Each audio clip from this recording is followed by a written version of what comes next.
ஓ முருகா போற்றி! ஆறுமுகம் அருளிடும் அனுதினமும் ஏறுமுகம்.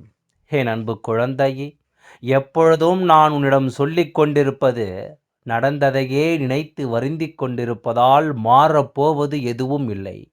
இனி நடக்கப் போவதைப் பற்றி சிந்தித்து திறம்பட செயல்படு. எல்லாம் மாறும் என்று நான் தினந்தோறும் உன்னிடம் வந்து சொல்லிக் கொண்டிருக்கின்றேன். நீ என் வார்த்தைகளை கேட்டு மனதில் ஏற்றுக்கொள்ள மறுக்கிறாய். என் அறிவுரைகளை இப்பொழுதெல்லாம் உதாசீனம் செய்கிறாய். வேண்டாம் குழந்தையே, நீ என்ன செய்தாலும் நான் உன்னை விட்டு விலக மாட்டேன். உன்னாலும் என்னை விட்டு எங்கேயும் பிரிந்து செல்ல முடியாது.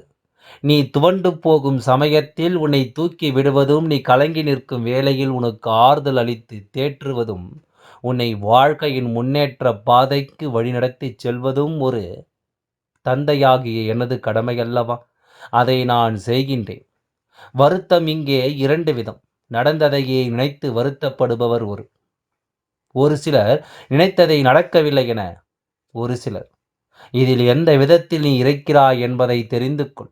யார் மீதும் நாம் வெறுப்பை காட்டி எதுவும் இங்கே மாறிவிடப் போவதுமில்லை. அமைதியாக எல்லாவற்றையும் கடந்து வா. நடப்பது நடக்கட்டும். உனக்கு துணையாக உன் அருகிலேயே என்றும் நான் இருக்கின்றேன். ஒரு சில ஆறுதல் வார்த்தைகளால் யாரையும் நீ நல்லவர்கள் என்று நம்பிவிடாதே. உன்னையே மாற்றுவதற்கு துரோகிகள் பயன்படுத்துவதும் எளிய ஆயுதம் அதுதான். சந்தேகித்து கேள்விக்கு ஒருவர் சொல்வது நம்மை காட்டிமைக்கு நன்மை காட்டிமைக்காக என்ன கண்டறிய பகுத்தறித்து பார்க்க உன் பகுத்தறிவை பயன்படுத்தி உன் மனம் ஒன்றே உன்னை வீழ்த்தக்கூடிய ஆயுதம். யாராவது ஆறுதலாக 4 வார்த்தைகள் பேசினால் போதும், உடனே அவர்களை நம்பி உன் வரலாற்றையே சொல்லிவிடுகிறாய். அவர்களோ உன் தேவை முடிந்ததும் உன்னை தூக்கி எறிந்துவிட்டு செல்வதோடு, உன் வாழ்க்கையில் நடந்த நிகழ்வுகளை வைத்து உன்னை ஏளனமாக பேசுகிறார்கள்.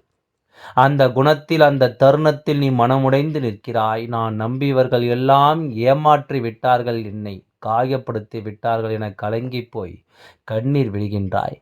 இப்படிப்பட்ட நிகழ்வுகளை தவிர்ப்பதற்காகவே யாரையும் அத்தனை எளிதில் நம்பி விடாதே என்று அவ்வப்பொழுது நான் உனக்கு சொல்லிக்கொண்டே இருக்கின்றேன். எப்பொழுதும் மனதை தெளிவாக வைத்திரு. மீண்டும் கூறுகிறேன், உன் மனம் ஒன்றே உன்னை வீழ்த்தக்கூடிய ஒரே ஆயுதம் அது. தெளிவாக இருக்கும் வரை நீ ஒருவராலும் வீழ்த்தப்படுவதில்லை. என் அறிவுரைகளை ஏற்று அதன்படி நட.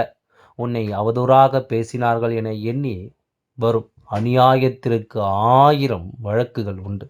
ஆனால் நியாயத்திற்கு நீ வணங்கும் கனவு மட்டும்தான் போதும். நீ உயிருக்கு உயிராக நேசித்த ஒரு உறவை இழந்துவிட்டு தவித்துக் கொண்டிருக்கின்றாய். இவ்வுலகில் இவரை தவிர வேறு எதுவும் எனக்கு முக்கியமில்லை.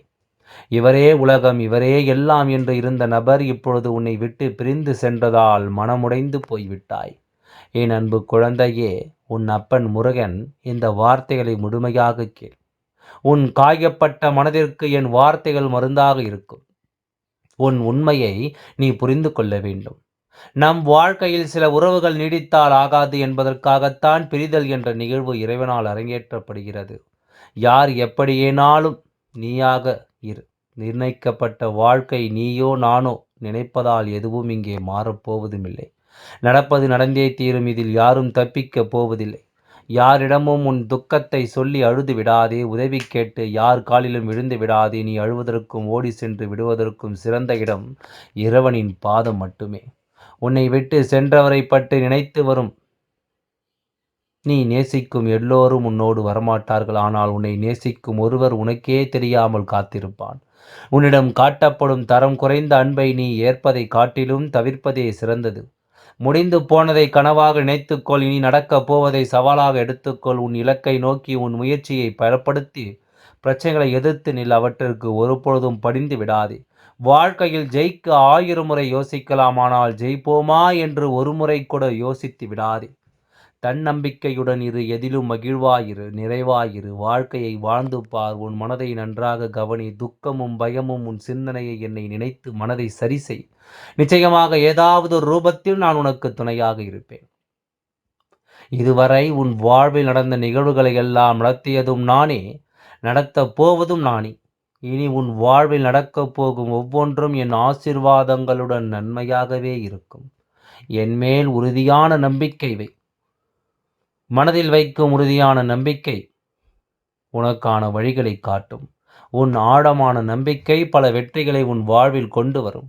வெற்றிகளை உன் வாழ்வில் கொண்டு வரும் உன் வாழ்வை நோக்கம் என்று உனக்கு உணர்த்தினேன். ஆனாலும் நீ சில நேரம் மாயையின் பிடியில் செல்லும் பொழுது அதனை மறைக்கிறாய். மாயை இதுவென்று உனக்கு காண்பித்தாலும் அதுவே உண்மை என்று மீண்டும் அதன் பின்னே செல்லும். மனம் என்னும் உள்ளது இன்பம் என்று காண்பித்து அதில் துன்பத்தை வைப்பதுதான் மாயையின் வேலை. அதனை வெல்லும் சக்தியையும் ஞானத்தையும் உனக்கு கொடுப்பதுதான் என் வேலை. எத்தனை முறை நீ வழி தவறினாலும் என் குழந்தை, உன்னை மீண்டும் நல்வழிக்கு அழைத்து வருவேன். நீ ஏற்றும் தீபத்தில் நான் ஒளியாய் வருவேன். ஞானம் தருவேன். நீ எதிர்பார்த்த நல்ல முடிவு கிடைக்கும். என் குழந்தை, சில நேரம் மிகுந்த கற்பனையால் பயப்படுகின்றாய். ஆனால் அதன் தொடர்ச்சியாக வரும் நிகழ்வுகள் நீ பயந்த அளவிற்கு இல்லாமல் சாதாரணமாக கடக்கும். அது அளவிற்கு இது ஒரு அனுபவ பாடமாகவே உன் வாழ்வில் பல்வேறு சூழலுக்கு புரிந்து வரும். இப்பொழுது நீ மெல்ல மெல்ல இதனை உணர ஆரம்பித்துள்ளாய். அதனால் உனக்குள் இப்பொழுது பயம் குறைந்து தைரியம் கூடியுள்ளது. கூடிய விரைவில் இந்த பயமும் அகன்று தைரியமாக வாழப்போகிறாய். நெருக்கடியான சூழலை பொறுமையாக கையாள தெரிந்தால் நிச்சயம் உனக்கு வெற்றிதான். பொறுமை இழந்து செய்த செயல்கள்தான் வாழ்வின் பாதையை மாற்றி தோல்விக்கு அழைத்து செல்கிறது. எல்லா சூழலிலும் நெருக்கடியாக இருப்பதில்லை. அதே நேரம் நெருக்கடியில் எல்லோரும் பொறுமையாக இருப்பதில்லை. தியானம் மற்றும் என் ஞான ஜபம் தொடர்ந்து நீ செய்து வருவது இது போன்ற சூழலை கையாள உனக்கு தேவையான பொறுமையை தரும். சில நேரங்களில் உன்னை சுற்றி என்ன நடக்கிறது என்று நீ யோசிக்கும் முன்னரே எல்லாம் நடந்து முடிந்து விடுகிறது. அதிலிருந்து வெளிவர முடியாமல் நீ தவிக்கிறாய். அந்த நிலையில் நீ இப்பொழுது இருந்தால் சில நாட்கள் பொறுத்து உன்னை சுற்றி விழுந்த ஒவ்வொரு சிக்கல்களிலும் இருந்து உன்னை விடுவித்து உன்னை வெளிவர எந்த விதமான தேவையற்ற பதற்றமும் அல்லது குழப்பமும் இப்பொழுது உன் மனதில் இருந்தால் அதை தூக்கி எறி. நீ நினைத்து கவலைப்படுவது போல் எதுவும் ஆகாது. நான் இதற்காக இருக்கின்றேன். நீ ஒரு நல்ல மனித நேயம் கொண்ட நல்ல மனிதன். சில சூழல்களில் பயத்தால் உன் சிந்தனை தடுமாறி போகிறது. ஆனால் நான் உன்னோடு இருப்பதை நீ உறுதியாக நம்பினால் அந்த தடுமாற்றம் ஏற்படாது. நீ எதிர்பார்த்த நாட்களை நீ நெருங்கிக் கொண்டிருக்கிறாய். இந்த முக்கியமான தருணத்தில் நம்பிக்கை இழுக்காதே. நம்பிக்கையோடு இருந்தால் நிச்சயம் நல்லதே நடக்கும். உன் அப்பன் முருகன் நான் இருந்து உன்னை வழிநடத்தி செல்கின்றேன். எதற்காகவும் நீ கவலை கொள்ள வேண்டாம். உன் அப்பன், அதாவது அப்பா முருகா, நான் நினைப்பது எல்லாம் நீ நடத்தி தருகின்றாயே. ஆனால் நான் ஒன்றை வெகு நாட்களாக உன்னிடம் வேண்டிக் கொண்டிருக்கின்றேன். அதை மட்டும் ஏன் எனக்கு இன்னமும் தராமல் இருந்து கொண்டிருக்கின்றாய் என்று என்னிடம் தினந்தோறும் என்னிடம் வந்து மண்டியிட்டு மன்றாடுகின்றாய். அதாவது ஒவ்வொரு வேண்டுதல்களுக்கும் ஒவ்வொரு குறிப்பிட்ட நாட்கள் உண்டு. அதற்கான நேரம் வரும்பொழுது அது நிச்சயமாக உன்னை வந்து சேரும் என்று தான் உன் அப்பன் முருகன் சொல்லிக் கொண்டிருக்கின்றேன். அதுவரை சற்று பொறுமையாக காத்து கொண்டிரு. உனக்கான நாள் நிச்சயமாக கூடிய விரைவில் வரும். எல்லாம் நன்மைக்கே. ஓம் முருகா போற்றி. நன்றி. வணக்கம்.